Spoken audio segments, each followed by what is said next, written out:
So guys, dating gawi, lakad-lakad na naman tayo ngayon. Inom ng karak, kakain ng shawarma, konting grocery, at uwi na tayo pagkatapos. Pero tignan natin kung ano pwedeng gawin natin ngayon.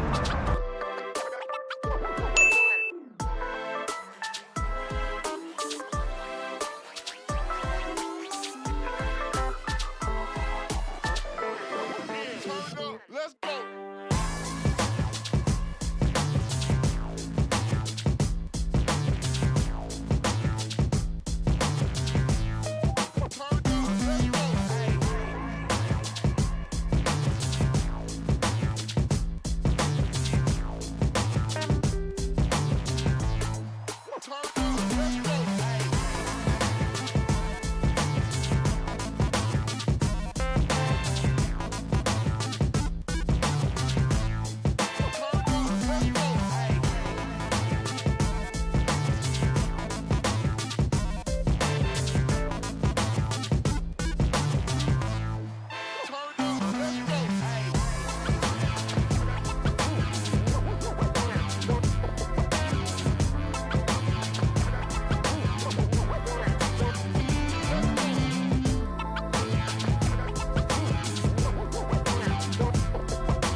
Dito na naman tayo sa pwesto natin ngayon, kung saan tayo laging nagkakarak.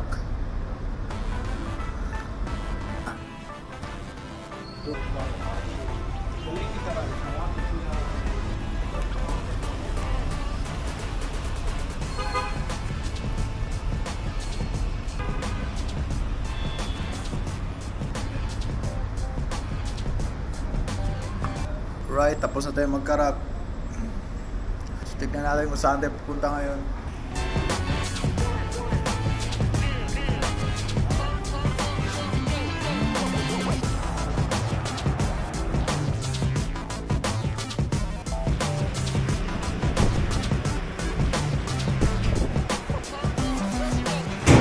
So guys, pumasok tayo dito para maghanap ng maluluto natin.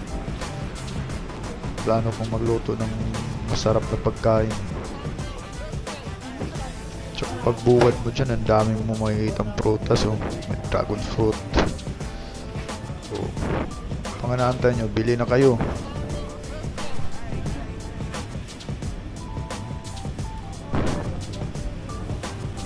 Hanapin natin yung meat section nila. Masarap po isda. Pero gusto ko magluto ng ano ngayon, kakaiba ba? Lamang loob. Ayun, nahanap natin yung meat section nila. Balat ng baka. Pero yung gustong lutuin natin, wala dito eh.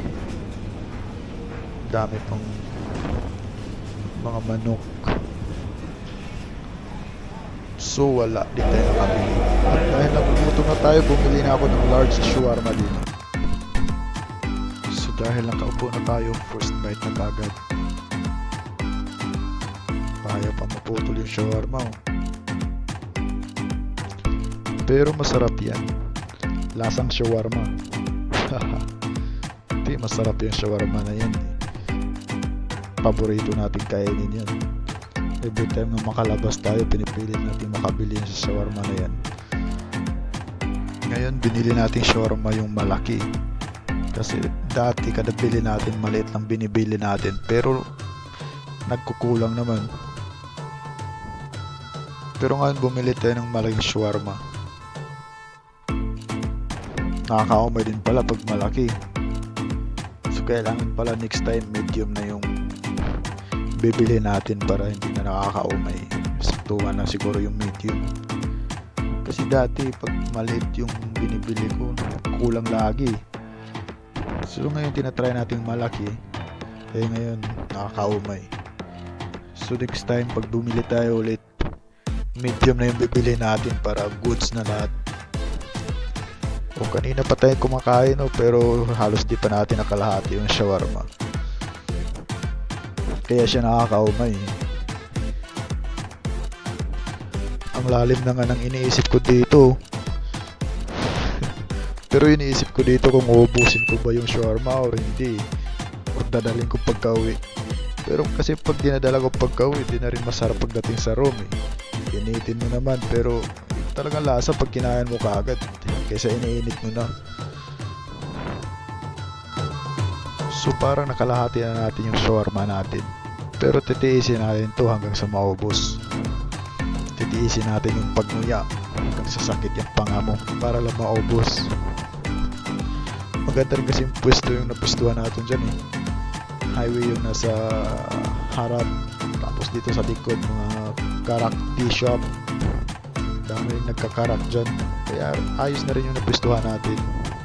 Titiisin na natin yan hanggang sa maubos natin yung shawarma na yan. Pa-order pa kasi ng large eh. Pero at least nasubukan natin. Diba? Ready next time medium na yung orderin natin. Ayun o, paubos na nga yung shawarma no. At sa wakas 10 years later, naubos na rin yung shawarma. At syempre busog na naman. Diba? Tamang punas lang. Pero busog na yan. Tumutulo pa nga sipunan eh. Busog.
That's it.